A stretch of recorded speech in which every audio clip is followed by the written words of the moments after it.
আসসালামু আলাইকুম। Welcome back to my channel Muntasir's mother. আজ আমি আপনাদের মাঝে একটি পাউন্ড কেকের রেসিপি নিয়ে চলে আসলাম। এই কেকটি আমি চুলায় তৈরি করেছি মাত্র 2টি ডিম দিয়ে। চুলায় যে এত সহজে এত সুন্দর কেক তৈরি করা যায় তা আপনারা নিশ্চয়ই দেখেই বুঝতে পারছেন কেকটা কত বেশি সুন্দর হয়েছে। এভাবে একবার হলেও আপনারা ট্রাই করে দেখবেন, অনেক বেশি মজা হবে। কেকের উপরের কালারটাও অনেক বেশি সুন্দর এসেছে।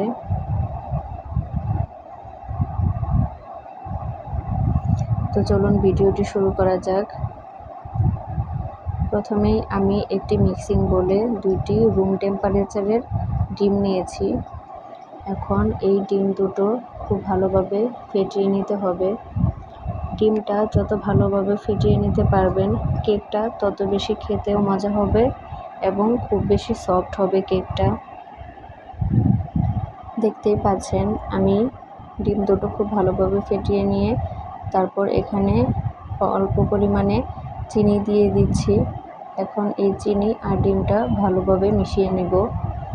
আমি 1 কাপ চিনি নিয়েছি, কিন্তু একবারে পুরোটা দিব না, একটু একটু করে দিব আর মিশাতে থাকবো।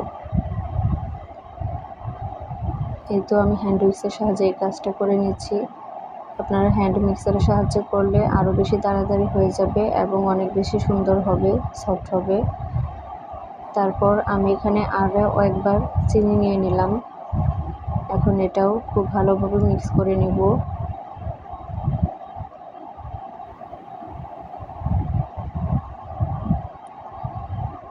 ডিম আর চিনির মিশ্রণটা যত ভালোভাবে মিশিয়ে নেবেন কেকটা তত বেশি সফট হবে এবং খেতেও অনেক বেশি মজা হবে।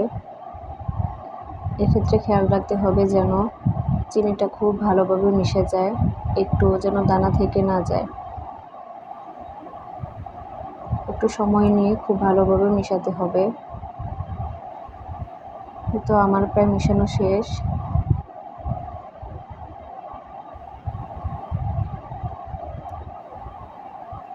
এখন আমি এখানে হাফ কাপের মতো রান্নার তেল দিয়ে দিলাম। এখন এই তেলটা ডিম আর চিনির যে মিশ্রণ তৈরি করে রেখেছি সেটার সাথে ভালোভাবে মিশিয়ে নিচ্ছি। তারপর আমি এখানে 1 চা চামচের মতো ভ্যানিলা এসেন্স দিব একটা সুন্দর ফ্লেভারের জন্য। এটা অবশ্যই দেওয়ার চেষ্টা করবেন। এই তো আমার মেশানো হয়ে গেছে। এখন আমি একটি ছাঁকনিতে 1 কাপ ময়দা আর সামান্য একটু বেকিং পাউডার চেলে নিচ্ছি যেন কোনো দানাদার ভাব না থাকে। তারপর এই সব কিছু একবারে ভালোভাবে মিশিয়ে নিচ্ছি। এই কাজটা খুব আলতোভাবে করতে হবে, তাড়াহুড়া করলে চলবে না। এই তো আমার ব্যাটারটা কমপ্লিট হয়ে গেছে। আমি একটু লেবুর রস দিতে ভুলে গিয়েছিলাম, তাই এখন দিয়ে দিলাম। লেবুর রসটা দিলে কেকটা অনেক বেশি স্পঞ্জি হয়। অনেকেই মনে করেন লেবুর রসটা দিলে হয়তো স্বাদটা নষ্ট হয়ে যাবে, কিন্তু তা না। লেবুর রসটা অবশ্যই দেওয়ার চেষ্টা করবেন। তারপর আমি একটা মোল্ড নিয়ে তাতে বেকিং পেপার বিছিয়ে একটু তেল ব্রাশ করে নিলাম। এখন যে ব্যাটারটা তৈরি করে রেখেছিলাম সেই ব্যাটারটা এখানেই দিয়ে দিব।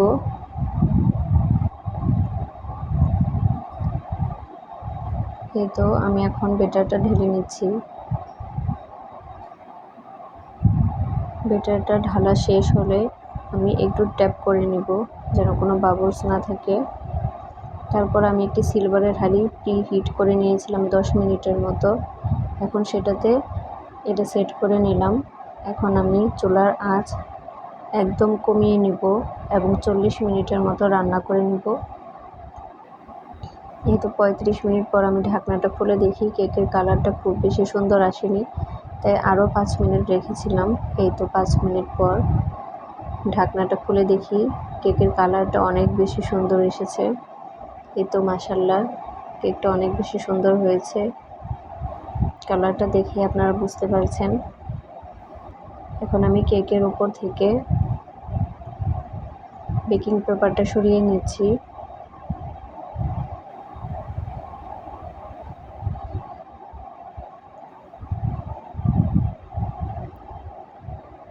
কেকটা দেখেই হয়তো আপনারা বুঝতে পারছেন কতটা সফট হয়েছে এবং দেখতেও অনেকটা বেশি সুন্দর হয়েছে।